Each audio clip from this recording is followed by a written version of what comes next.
Ini yang libur karena kalian Kristen, apa semua yang Muslim juga libur? Atau yang Muslim ada kegiatan di sekolah? Yang Muslim ada kegiatan kayak pesantren kilat gitu, Pak. Oh, itu sampai kapan? Tahu, ya, Pak?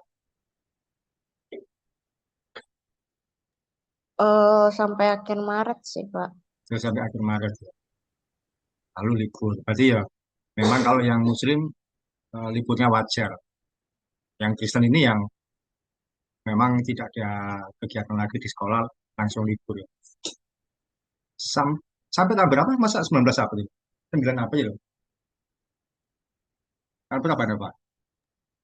Sampai 9 April. Oh, 9 April ya. Ini kok bilang 9 April. Libur ngapain aja ini di rumah, Bapak sama Ibu?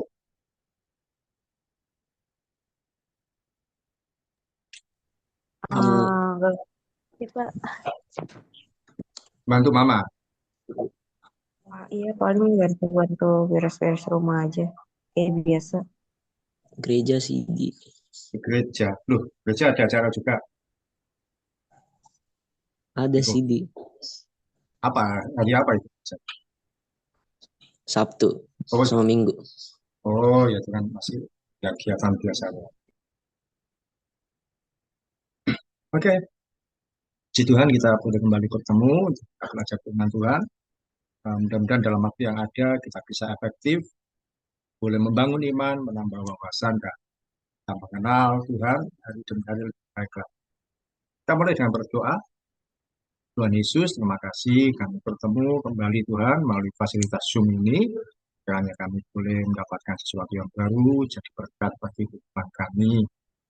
Ajaran firman Tuhan hari ini. Dalam nama Tuhan Yesus kami serahkan dari awal sampai selesai. Semua fasilitas yang kami gunakan aman, tidak ada masalah dengan jaringan maupun alat yang kami pakai. Dalam nama Tuhan Yesus kami berdoa dan mengucap syukur. Ya, dan Ibu dan Eva setia kita untuk belajar firman Tuhan karena masa muda ini kita perlu firman Tuhan untuk menuntun langkah kehidupan kita. Hari ini kita masuk di pembelajaran mengenai tokoh Alkitab yang berikutnya. Tokoh Alkitab ini adalah yaitu eh, seorang yang istimewa. Ceritanya itu kita pasti tahu. Ke sekolah minggu kita pasti mengerti, kita pasti mengikuti. Setelah yang lalu kita belajar Adam dan Hawa, kemudian Kain dan Habel, kita masuk dalam ajaran tokoh Alkitab. Nah, ketiga, kita perlu belajar tokoh-tokoh Alkitab supaya kita mengerti dari kehidupan mereka, apa yang harus kita kerjakan, yang kita perbuat dalam kehidupan sehari-hari, jadi berkat bagi kita, jadi teladan bagi kita, dan apa yang harus kita hindari. Dan saya buat contoh dari gambar berikut ini.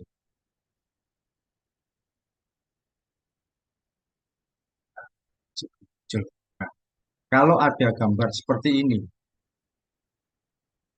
apa yang Niko ingat atau yang Niko ketahui siapa tokoh Alkitab? Dari gambarnya orangnya nggak ada. Hmm, Ini kapal Nabi Nuh ya. Ya. Kalau menurut Eva, apa yang diingat dari gambar itu?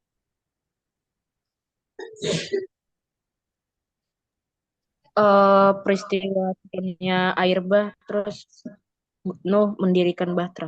Iya, benar sekali. Menurut Niko, ini adalah Nabi Nuh. Menurut Eva, ini juga peristiwa air bah, yaitu hewan-hewan masuk ke dalam satu kapal atau batra yang sangat besar. Hari ini kita belajar mengenai Nuh, untuk bagian yang pertama. Nuh memiliki pengertian anak penghiburan. Jadi dia adalah anak penghiburan di masa kesusahan oleh orang tuanya. Artinya di masa-masa itu orang jahat-jahatnya. Tapi lahirlah Nuh ya jadi penghiburan. Nuh kita kenal memiliki tiga anak. Siapa, Nova? Masih ingat siapa nama anak Nuh? Sam, Ham, dan Yafet. Ya, Sem, Ham, dan Yafet adalah tiga anak Nuh. Nah, ada lagu sekolah minggu, Sem, Nuh sama istrinya, tiga anaknya, tiga menantunya selamat dari air bah. Sem, Ham, dan Yafet. Usia Nuh 500 tahun ketika memiliki ketiga anak tersebut. Usia manusia waktu itu panjang-panjang. Apa yang kita pelajari dari kehidupan seorang yang bernama uh, Nuh? Oke, kita akan baca firman-Nya dari Kejadian pasal 6. Tapi saya pandu dari bacaan dari PowerPoint.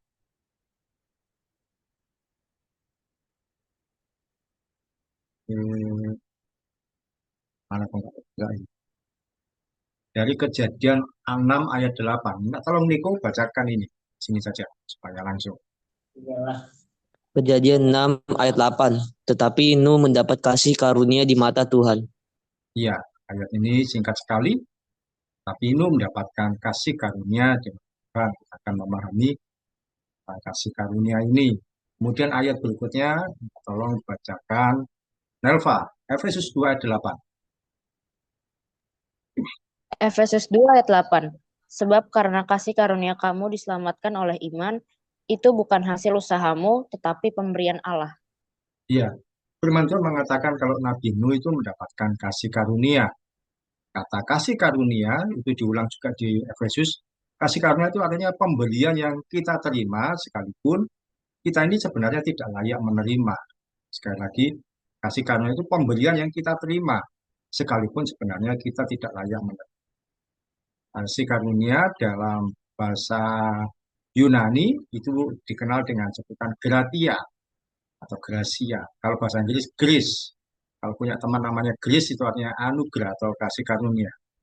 Neva punya teman namanya grace di gereja mungkin, apa panggilannya grace?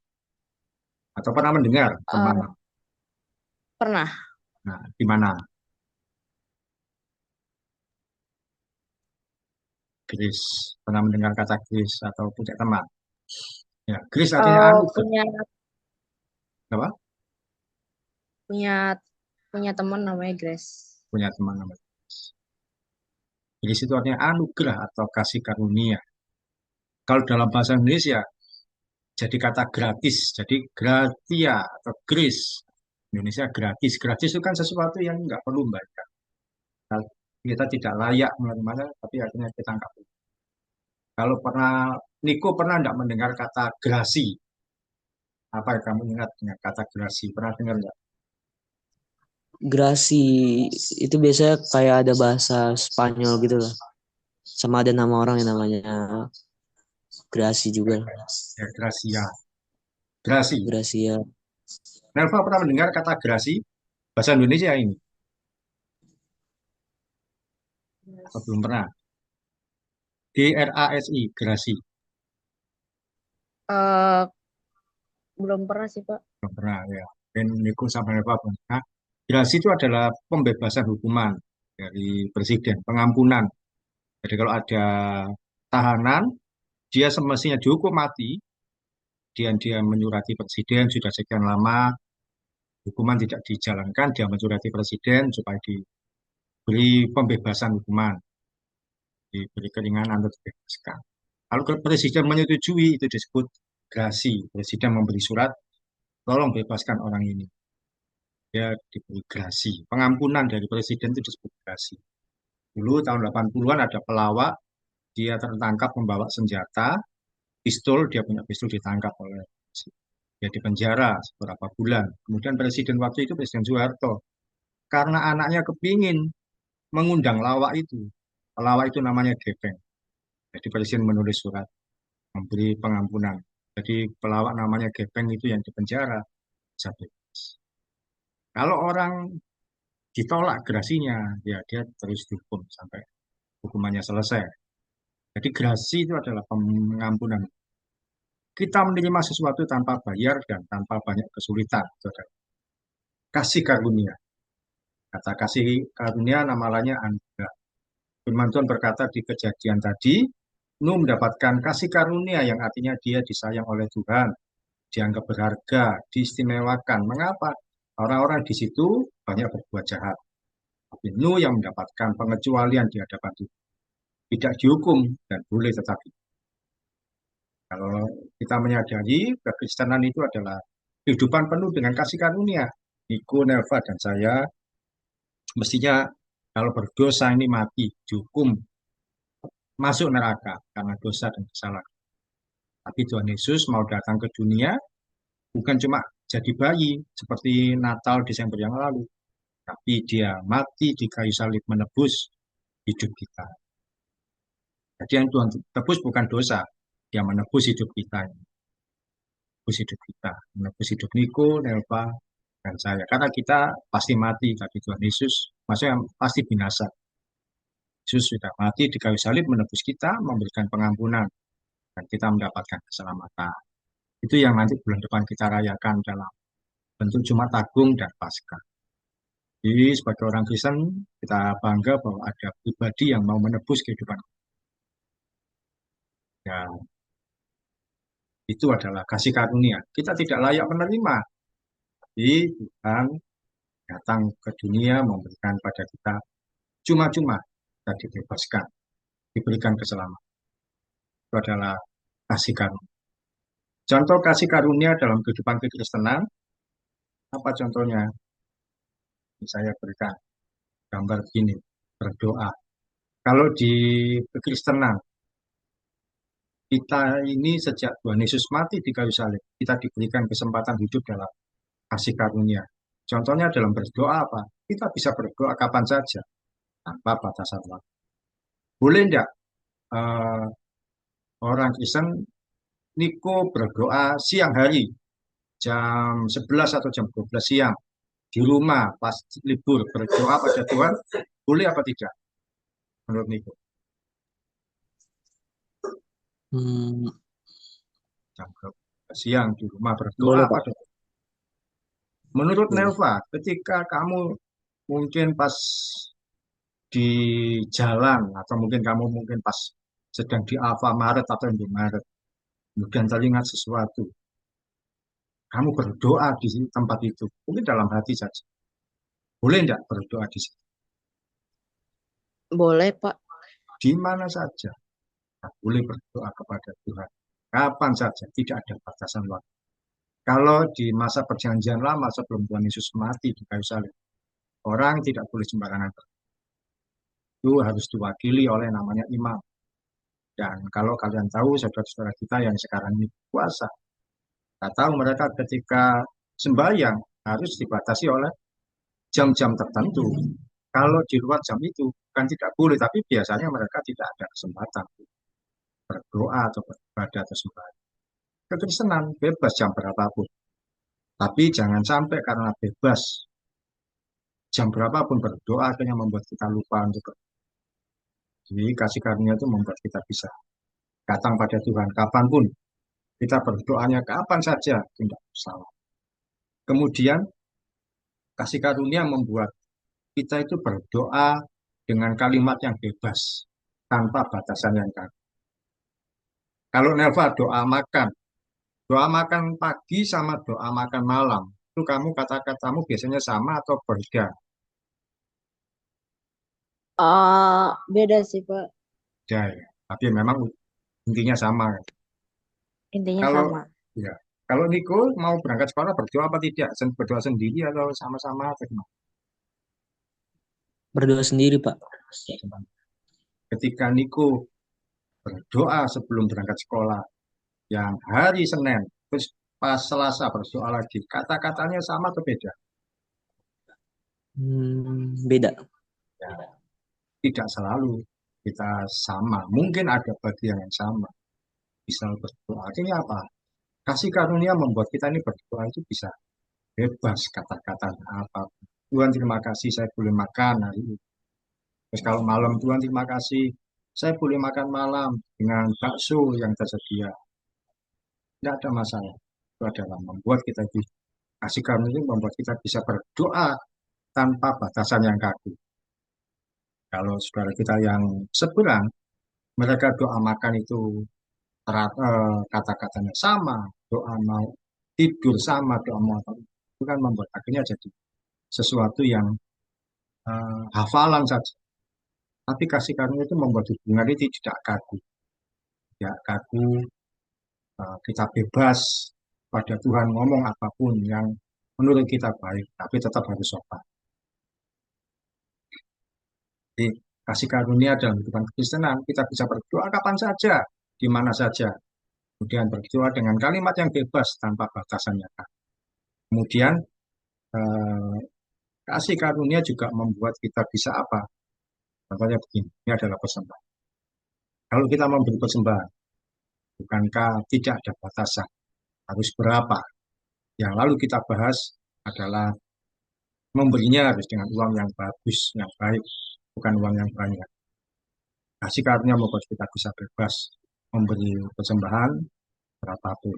Tidak ada masalah. Kalau dulu dalam zaman perjanjian lama, bangsa Israel kalau memberikan persembahan pada Tuhan, sudah ada ukurannya. Baik itu domba, baik itu sapi, ataupun merpati, dan sebagainya itu harus ada ukuran berapa. Dan kasih karunia membuat kita bisa beribadah jam berapapun. Tidak ada ukuran atau hitungannya. Kalian bisa bebas jam berapapun. Tapi gereja kalian sudah ada aturan yang pada harus diikuti. Misalkan hari Minggu jam 3 sore. Tidak ada masalah. Kasih karunia juga membuat kita bisa ketika berdoa, kita minta ampun pada Tuhan. Dan kita mengakui kesalahan kita kepada Tuhan. Kalau setiap kita berbuat salah, minta ampun pada Tuhan, menurut Niko diterima apa tidak kalau kita berdoa minta ampun sama Tuhan? Diterima, Pak. Terima ya, kapanpun. Kalau menurut Nelva, misalkan sekarang berdosa, ternyata besok kita mengulangi atau 2 hari lagi mengulangi yang sama. Boleh tidak kita berdoa minta ampun sama Tuhan? Boleh, Pak. Boleh. Selama kita hidup, Tuhan masih mau menerima. Tapi tentu kita juga jangan berbuat semaunya. Meskipun kita mengalami kasih karunia, bukan berarti kita bisa semau sendiri, ya, berbuat dosa lagi, minta ampun lagi, tentu tidak. Ya, kasih karunia membuat kita hati-hati menjalani. Karena apa? Kita menghargai kasih karunia. Memang bisa jadi sebagai manusia, kita bisa gagal lagi. Besok minta ampun lagi. Minggu depan ternyata mengulang lagi. Ya, tidak apa-apa. Tapi ya jangan disengaja. Contohnya adalah, menurut Nelva, kenapa orang harus pakai helm? Kalau yang pakai helm. Untuk keselamatan kita. Nah, kalau menurut Niko, di gambar ini ada orang pakai helm. Mengapa orang itu naik motor harus pakai helm? Karena keselamatan terus taat peraturan juga. Ya, takut. Orang pakai helm itu keselamatan, supaya kalau jatuh, kepalanya tidak luka. Tapi dengan demikian, apakah berarti dia bebas menjatuhkan dirinya sendiri? Kan ya tentu tidak. Oh, kalau saya pakai helm, kepala saya tidak akan luka. Terus dia menjatuhkan dirinya di jalanan, kan tidak. Jadi sama seperti itu. Dia menghargai helm itu, dia menghargai kepalanya. Jadi dia tidak akan menghargai. Kasih karunia juga begitu. Kita diberi kesempatan untuk diampuni segala kesalahan. Tapi tentu kita tidak meremehkan. Sama seperti orang pakai helm, dan tidak akan, sekalipun helm itu membuat dia selamat, dia tidak akan menjatuhkan diri sendiri. Tapi kalau hari ini dia jatuh, mungkin kepleset, besok lagi dia pakai helm, itu juga masih aman, tapi tidak akan. Tapi membuat dia akan berhati-hati. Diskusi kita, yang pertama adalah, coba berikan contoh sesuatu yang kamu terima dengan gratis, padahal orang lain harus membayar. Saya beri contoh dari saya, satu kali saya itu, kalau di Surabaya itu ada tim sepak bola namanya Persebaya. Kalau di Bandung Persib, di Jakarta ada Persija. Nah, waktu saya SMP itu saya suka dengan klub sepak bola Persebaya Surabaya. Saya tidak pernah nonton sepak bola, kepingin, tapi ya masih kecil, masih SMP, nggak punya uang. Satu kali kakak saya itu seorang wartawan, dia mengajak saya untuk nonton sepak bola. Kakak saya wartawan nggak perlu bayar untuk nonton sepak. Dan saya ikut dia, gandeng dia. Maksudnya sama-sama dengan kakak saya. Kita bisa nonton di tribun Stadion Surabaya, Stadion Gelora 10 November. Saya melihat pertandingan tersebut. Persebaya Surabaya melawan PKT, Pupuk Kalimantan Timur. Nah, saya lihat. Saya nggak perlu bayar. Orang-orang di sekeliling saya bayar. Nggak salah berapa saya lupa, antara 15.000, 20.000. Saya tidak belum.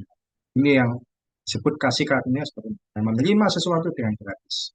Padahal orang lain harus mau. Kalau menurut Niko, pernah nggak kamu mengalami atau menerima sesuatu yang sebenarnya harus bayar, tapi kamu nggak?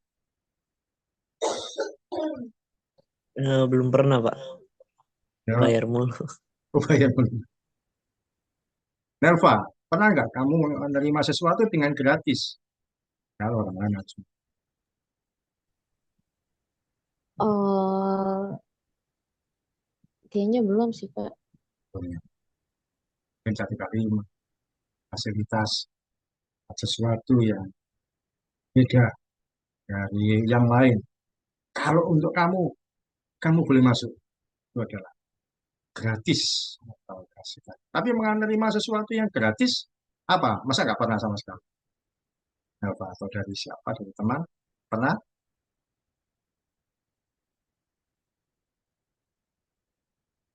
Kalau di belanja tetap ada tebus murah. Menerima sesuatu yang pernah menerima sesuatu yang gratis. Mungkin beli sesuatu gratis barang. Pernah nggak Pak? Hmm, lupa sih, Pak, nggak ingat. Lupa ya. Oh, jadi mungkin ada kalanya kita beli sesuatu, ternyata bonus dapat sesuatu. Itu ada perlakuan kasihkan. Nah, di saat semesta yang bayar, ternyata ada. Sama seperti misalkan, pernah nggak? Saya itu tadi malam beli peso serot kotak. Saya beli dua, ternyata gratis satu.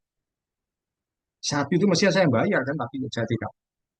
Pernah nggak Niko mengalami seperti itu? Beli barang, ternyata dapat bonus. Untuk Maret, apa Maret mungkin, atau saya tadi malam beli teh kotak. Saya serot, saya beli dua. Ternyata gratis satu. Yang saya dapat itu. Mestinya kan satu itu. Pernah mendapat seperti itu? Enggak Pak, Belum pernah. belum pernah. Oke, oke, oke. Ya itu contoh dari. Pokoknya ketika menerima sesuatu yang gratis, itu adalah semacam kasih karunia. Semestinya yang bayar dan poin pertama, lu itu mendapat kasih karunia di mata Tuhan. Poin yang kedua, kita akan belajar bahwa Kejadian 6 ayat 9 minta tolong Elva baca. Ini di sini sudah saya tulis. Kejadian 6 ayat 9. Inilah riwayatmu.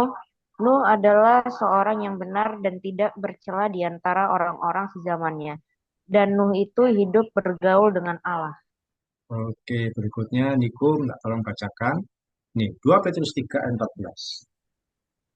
2 Petrus 3 ayat 14. Sebab itu, saudara-saudaraku yang kekasih, sambil menantikan semuanya ini, kamu harus berusaha supaya kamu kedapatan tak bercacat dan tak bernoda di hadapannya dalam perdamaian dengan Dia. Iya, ada kata tidak bercela di bawah Nuh, itu tidak bercela eh, di hadapan Tuhan.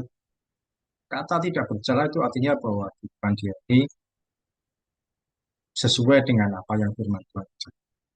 Dia tidak melanggar, dia tidak bertentangan dengan apa yang dia terima selama ini. Apa yang firman Tuhan ajarkan, itu dia tidak melanggarnya. Seorang tidak bercela, tidak ada kesalahan atau perbuatan yang mencemarkan dirinya sendiri.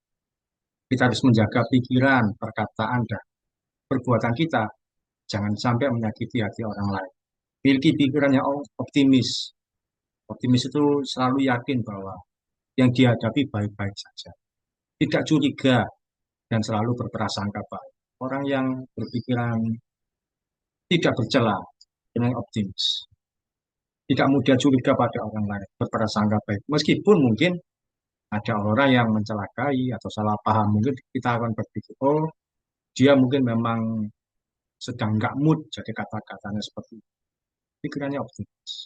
Terus perkataannya itu manis, perkataannya ramah, jujur, adalah seorang yang berlaku tidak bercela. Kalau orang yang bercela, kata-katanya kasar, kata-katanya nggak menyenangkan, kata-katanya itu sengit, terus di dalam perbuatan. Jadi kita jaga pikiran, perkataan, perbuatannya, mau menolong orang lain. Tidak beda yang dikatakan dengan yang diucapkan. Rajin berbuat. Seorang yang tidak bercela bukan berarti tidak pernah salah, tapi dia akan segera menyadari dan memperbaiki dirinya sendiri. Oke, jadi perilaku tidak bercela seperti yang pada Nuh, dia beda dengan orang-orang sejamannya. Dia orang yang benar, tidak bercela di antara orang-orang sejaman. Orang-orang masa itu suka mabuk, suka berkata kotor, suka berbuat dosa, suka berbuat apapun yang semaunya sendiri. Tapi Nuh hidupnya menurut kalian, menurut Nelva, apa contoh perbuatan yang menurutmu itu bercela, yang tidak sesuai kebenaran firman Tuhan? Kamu tahu perbuatan ini salah, tidak semestinya dilakukan. Mungkin kamu temui di sekolah, atau di mana, atau di mana. Atau mungkin ya kamu temui di sekolah, perbuatan ini adalah perbuatan yang tidak semestinya terjadi. Dan tidak boleh dilakukan oleh anak-anak usia sekolah. Misalnya. Menurut Eva apa? Eh, kalau bercela, Apa? mungkin kalau di lingkungan sekolah, kalau biasanya itu yang sering banget terjadi di lingkungan sekolah kan kayak nyontek gitu. Mm-mm.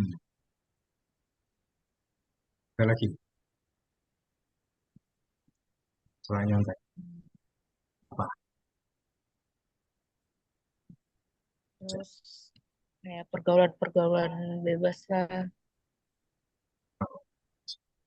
Kalau menurut Niko, apa menurutmu yang kamu tahu bahwa oh ini adalah sebenarnya di anak sekolah tidak boleh melakukan ini sesuai dengan karena firman Tuhan apa kira-kira? Kayak rambut panjang terus ada yang punya tato terus rokok, Kalau rambut baju panjang itu dikeluarin. kenapa? Oh baju dikeluarkan. Iya, Kalau rambut panjang apa pernah ada hukumannya? ada Apa itu? digunting. Oh digunting sama gurunya. Ada Iya, digunting paksa. paksa. Iya. Kalau saya SMP dulu juga ada guru tertentu yang suka menggunting rambut siswa yang dianggap terlalu panjang. Saya pernah kena sekali juga. Di sekolah tempat saya mengajar ada kebiasaan yang salah seorang eh, anak siswa itu ya mungkin dia sudah apa istilahnya sudah pacaran ya sudah punya hubungan dengan seorang perempuan. Apa yang dia lakukan? Pagi-pagi dia selalu menjemput teman perempuannya ini. Dijemput di rumah diantar ke sekolah. Sama sebenarnya sama-sama satu sekolah. Nah, anak SMA. Tapi yang terjadi yang ketika sampai sekolah teman perempuan ini diturunkan.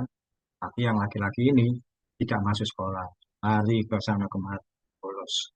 Jadi seakan-akan seperti seorang suami yang antar istrinya bekerja atau aktivitas.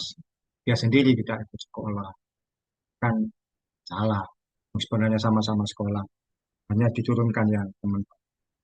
Terus yang laki-laki yang mengurus. Dan apa, tahu. Dan tindakannya diketahui sama guru-guru yang lain. Loh. Kok dia nggak ikut turun?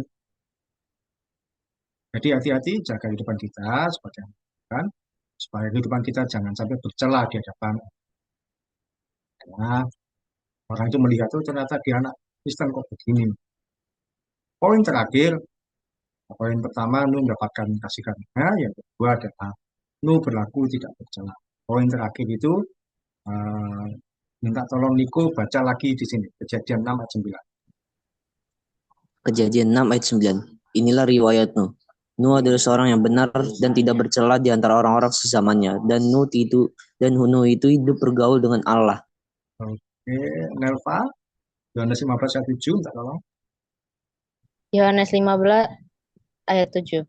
Jikalau kamu tinggal di dalam aku dan firmanku tinggal di dalam kamu, Mintalah apa saja yang kamu kehendaki dan kamu akan menerimanya. Iya, poin ketiga yaitu seperti dibaca oleh Nek Niko, yaitu bahwa Nu itu hidup bergaul dengan Allah. Kata bergaul artinya memiliki hubungan yang dekat, yang intim, yang akrab, yang karib, seperti layaknya seorang sahabat. Kalau kalian punya sahabat, tentu tidak ada yang dirahasiakan. Semuanya disampaikan dengan baik. Nu hidup bergaul dekat dengan Tuhan. Dia apa yang dia dengar dari Tuhan itu yang dia kerjakan. Demikian juga dengan kehidupan kita, usahakan kita memiliki kehidupan yang bergaul dengan Tuhan, bergaul dengan Tuhan. Bagaimana apa yang bisa kita lakukan? Yaitu dengan kita memiliki kehidupan membaca. Jangan putus setiap hari untuk kita membaca dan merenungkan firman. Orang yang tertib membaca firman Tuhan, itu wajahnya bercahaya, hatinya tenang, dan bisa memutuskan sesuatu dengan bijak. Kalau kalian baca firman Tuhan itu, sadar nggak sadar ada sesuatu yang tenang di dalam hati kalian. Meskipun kalian nggak ngerti apa maksudnya, baca. Bandingkan kalau kalian tidak tertib baca firman, wajah akan selalu muram, mudah emosi, panik menghadapi situasi. Sediakan diri baca dan merenungkan firman Tuhan setiap hari 5 sampai 10 menit, itu akan menyelamatkan hidup kalian seharian penuh.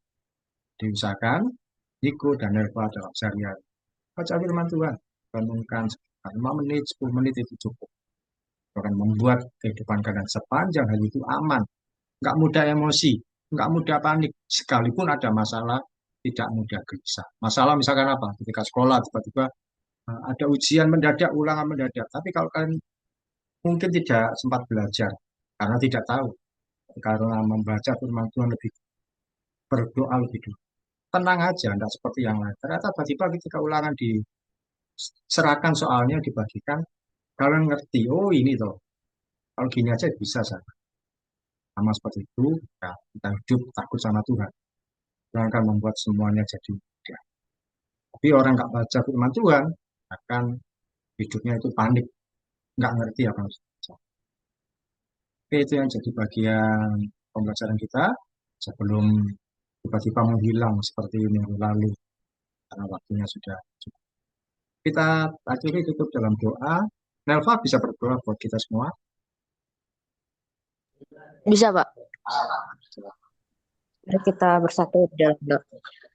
Allah Bapa yang bertata di dalam kerajaan surga, terima kasih Tuhan untuk kesempatan pada pagi hari ini kami dapat berkumpul kembali dalam ibadah komsel yang sederhana ini Tuhan melalui Zoom.